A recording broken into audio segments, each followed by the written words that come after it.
하나님 말씀 창세기 16장 4절입니다. 제가 읽어드리겠습니다. 아브라함이 하갈과 동침하였더니 하갈이 잉태하여 그가 자기의 잉태함을 깨닫고 그 여주인을 멸시한지라.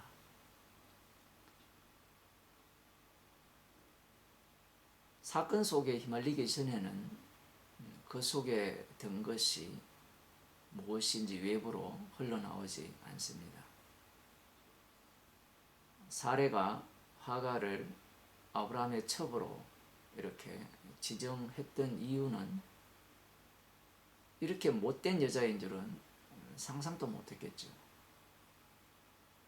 적어도 사레가 하갈을 볼 때는 충분히 여호와 하나님의 약속의 자손을 낳을 정도의 그러한 조건을 갖추었다라고 볼 수 있습니다.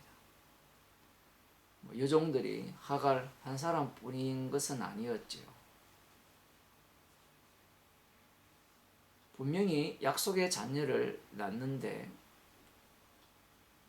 부합하다라고 생각했는데 사레가 생각한 것과 달리 하갈은 자신이 잉태함을 알고 여주인을 멸시하기 시작합니다. 여기에서 성경의 표현이 재미있는 것은 여주인이라고 하죠. 하갈은 자신이 여주인이 된 듯한 그러한 행세를 하는 겁니다. 언약 속으로 휘말리기 전에는 하갈은 자신의 모습이 드러나지 않습니다. 이 세상은 새 언약을 위하여 만들어졌죠. 모든 만물이 주로 인하고 주로 말미암고 주께로 돌아가게 됩니다. 그러나 새 언약에 휘말리지 않을 경우에는 그들의 역할이 드러나지 않습니다. 갈릴리 바다도 마찬가지죠. 하늘도 마찬가지고 어둠도 마찬가지고 예수님과 이렇게 얽힐 때 무화과 나무도 나귀 새끼도 그들의 할 일들을 드러내고 또한 사람들은 그 속성을 드러내죠. 사단도 마찬가지입니다. 예수님께서 이 땅에 오심으로 말미암아 그 본 모습을 예수님 앞에 드러내죠. 마태복음 2장을 보게 되면 예수님의 탄생이 나옵니다. 여기에서 참으로 희한한 내용은 동방으로부터 온 박사들이 예루살렘에 와서 유대인의 왕으로 오신 이가 어디 계시뇨? 라고 묻기 전까지는 헤로드 왕이나 예루살렘은 예수님에 대해서 전혀 관심이 없습니다. 그런데 이 동방으로부터 온 박사들로부터 유대인의 왕이 어디 나셨느냐고 그 이야기를 듣는 순간 이 예루살렘과 헤로드 왕은 이렇게 난리가 난 거예요. 언약에 휘말리지 않을 경우에는 자기들의 인생을 사는 것 같아요. 전혀 언약과 상관없는 인생을 사는 것 같습니다. 그러나 이 언약을 접촉하는 순간 그들이 언약과 무관한 자가 아니라 언약에 휘말려서 그 언약과 관련된 자로서 자신들의 할 역할을 해야 하는 자로 드러난다는 겁니다. 예수님에 대해서 전혀 적대 감정이 없었습니다. 그러나 예수님을 아는 순간, 예수님을 만나는 순간, 언약에 휘말리는 순간 그들 속에 있는 그들 본심이 드러난다는 겁니다. 예수님께서 이 땅에 오셨을 때 이 세상에 대해서 악하다라고 하셨죠. 예수님이 오시기 전까지는 자기들 나름대로 여호와 하나님을 잘 경외하고 믿었고 또 나름대로 하나님께서 주시는 복을 받고 살아갑니다. 영생을 또 얻었다라고 생각하고 영생은 당연히 자기들이 얻는 것이라 소유할 수 있는 것이라 그렇게 생각하고 살았죠. 그런데 예수님이 등장하니까 그들의 본색이 드러납니다. 그들은 예수님을 향해서 적대 감정을 가지죠. 왜 적대 감정을 갖느냐라고 하면 예수님이 그들에 대해서 가만히 입 다물고 계신 것이 아니었어요. 이 땅에 오셔서 조용히 살다가 산골에 들어가서 수도원에 들어가서 조용히 살다가 돌아가셨다면 그들이 예수님에 대해서 적대감을 가질 이유는 없습니다. 그러나 예수님은 이제 마지막 때이기 때문에 예수님이 오셔서 자기 자신을 증거하고 자기 자신을 소개하죠. 자기 자신이 바로 심판주다. 아버지께서 나를 보내서 이 선을 행한 자는 생명의 부활로, 악을 행한 자는 이 심판의 부활로 일으킨다. 모든 심판을 이 인자됨을 인하여 그 권세를 맡겼다라고 예수님께서 말씀을 하십니다. 나를 믿는 자는 죽어도 살겠고 살아서 믿는 자는 영원히 죽지 않을 것이라, 이런 말씀을 하셨거든요. 유대인들이 예수님의 이 말씀을 들을 때 왜 분노를 이렇게 내느냐, 왜 예수님에 대해서 살해 의지를 이렇게 갖게 되느냐라고 할 때는 그 예수님의 말씀 자체가 자신들을 계무시하는 말씀이기 때문에 그래요. 예수님의 살과 피가 자신들을 살린다라고 했을 때는 기분 나빠요. 불쾌해요. 뭐가 불쾌한가 하면 알아듣는 말을 해야 되잖아요. 구약의 여호와 하나님은 알아듣는 말씀을 하셨거든요. 선악을 아는 지식을 갖고 있는 그들이기 때문에 율법을 지키면 복을 받고 지키지 않으면 저주를 받는다. 그래서 실제로 지키지 않아서 벌 받았고, 지킨다면 그러면 당연히 복이 온다는 것은 당연한 거죠. 이런 이야기들은 알아듣죠. 근데 예수님께서 내 살과 내 피를 먹고 마시지 않으면 영생이 없다. 내가 너희를 선택했고 나의 선택은 둘로 갈려지는데 하나는 지옥 가기 위한 선택이고 다른 하나는 천국 보내기 위한 선택이다. 그것은 십자가에서 다 이루신 그 예수 그리스도의 주되심을 증거하는 것이다 라고 말을 할 때 이들은 이 예수님의 말씀에 대해서 용납할 수 없는 겁니다. 복음이 전파되지 않을 경우에는 그들 속에 무엇이 담겼는지 모릅니다.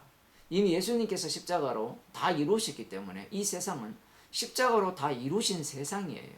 완성한 세상이에요. 그 완성한 걸 드러내는 것이, 드러나는 것이 지금 현 세상입니다. 그래서 복음을 전하게 되면 십자가로 다 이루신 일들이 이렇게 속속속속 고개를 내밀게 되어 있습니다. 사도행전 7장을 보게 되면 스데반 집사님이 설교를 하잖아요. 설교의 핵심은 십자가에 달려 죽으신 분이 주님이라는 겁니다. 그분이 심판주라는 거죠. 그러자 이 말씀을 듣는 사람들이 마음에 찔려 저를 향하여 이를 가르거든요. 마음에 찔려 저를 향하여 이를 갈아요.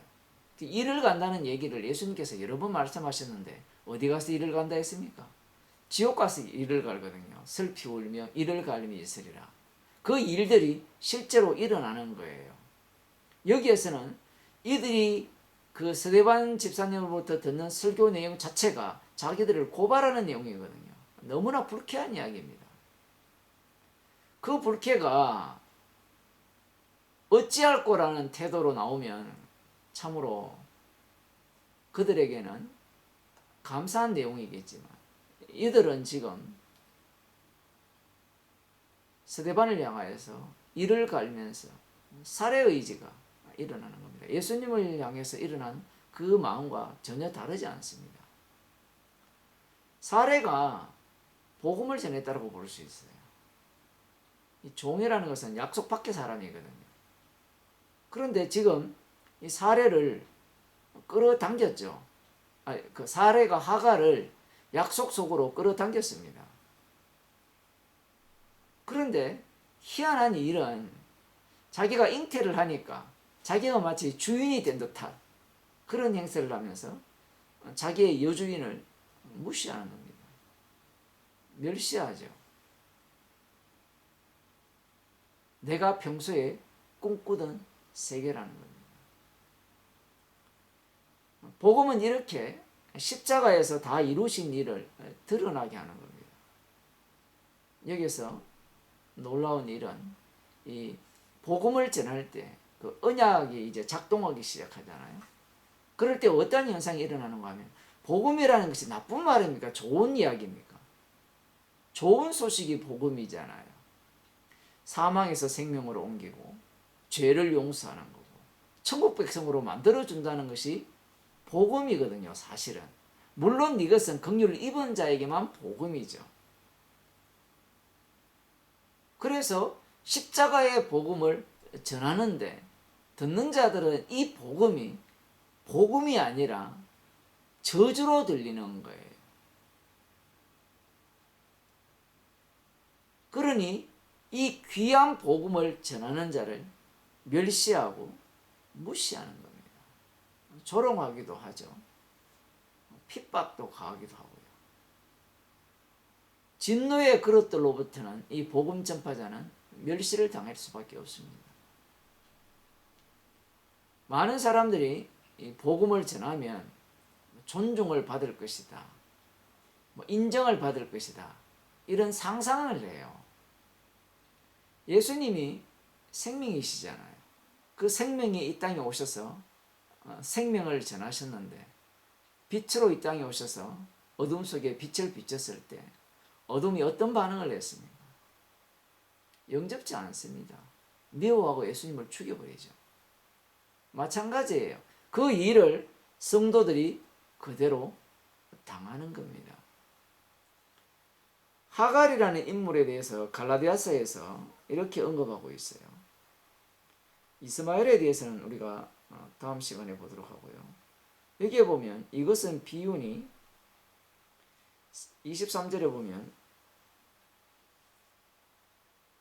그 자유하는 여자와 종의 여자, 계집 종에게서는 육체를 따라 낳고 자유하는 여자에게서는 약속으로 말미암느니라. 이것은 비유니 이 여자들은 두 언약이라. 하나는 시내산으로부터 종을 낳은 자니 곧 하가라. 이 하가는 아라비아에 있는 시내산으로 지금 있는 예루살렘과 같은 데니 저가 그 자녀들로 더불어 종노릇하고 이렇게 표현합니다. 완전히 알레고리로 해석을 하는데 사도 바울이 하가를 어디에 비유하는가 하면 시내산 언약을 이야기를 해요. 제가 이 얘기를 말씀드리는 이유가 무엇인가 하면 이 율법을 주시잖아요. 여호와 하나님께서 율법을 주시는데 누가 누구를 핍박하고 누가 누구를 멸시하느냐라고 할 때는 율법을 받은 자들이, 말씀을 받은 자들이 예수님을 미워하고 핍박한다라는 사실입니다. 이것은 앞서 말씀드린 것 같이 복음을 듣지 않는 자들은 핍박하지 않아요.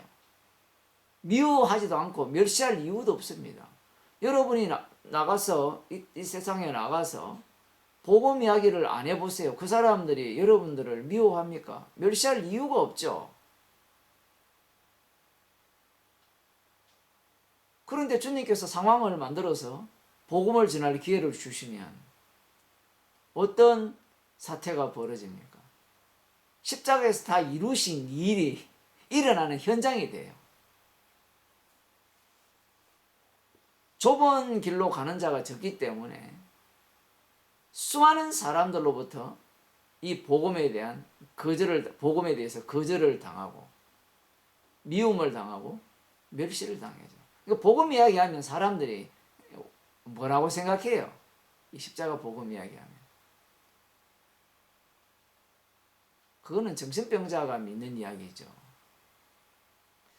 일반 교회야 예수 믿고 복받는다 하면 그걸 종교로 인정해 주잖아요. 그런데 이 복음은 인간을 위한 복음이 아니기 때문에 십자가이신 예수님의 주되심을 드러내기 위한 복음이에요. 그렇다면 이 복음은 복음으로 인하여서 우리가 멸시도 받아야 되고 고난도 받아야 돼요.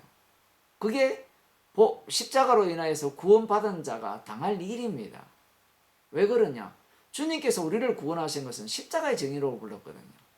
자기 백성 속에서 십자가 사건이 반복되도록 우리를 살려지게 하는 거예요. 그래서 자기 백성을 이 땅 가운데 복음 전판자로 예수님의 정인으로 만드시는 거예요. 그렇게 만들 때 이 세상 사람들을 언약 속에 휘말리게 하죠. 휘말리게 될 때 십자가에서 다 이루신 일이 복음을 전하는 자에게서도 나타나고 복음을 듣는 자에게서도 나타난다라는 사실입니다. 그래서 주님은 자기 백성을 십자가의 증인으로 계속해서 살아가게 하고 만드시는 겁니다. 그럴 때 십자가에서 다 이루신 일들이 증거되는 겁니다. 기도하겠습니다. 하나님 아버지, 복음을 전했기 때문에 멸시당하고 미움당하는 것은 십자가에서 다 이루신 주님의 증인이기에 그러한 일을 당한다는 것을 저희들에게 알려주심을 감사드립니다. 우리의 인생이 십자가 지신 주님의 증인으로 살려지는 인생이 되게 도와주시고 우리가 살려지는 그 현장이 십자가 사건에 반복적으로 일어나는 현장임을 저희들이 늘 목격하는 자로 살게 하옵소서. 예수님 이름으로 기도드리옵나이다.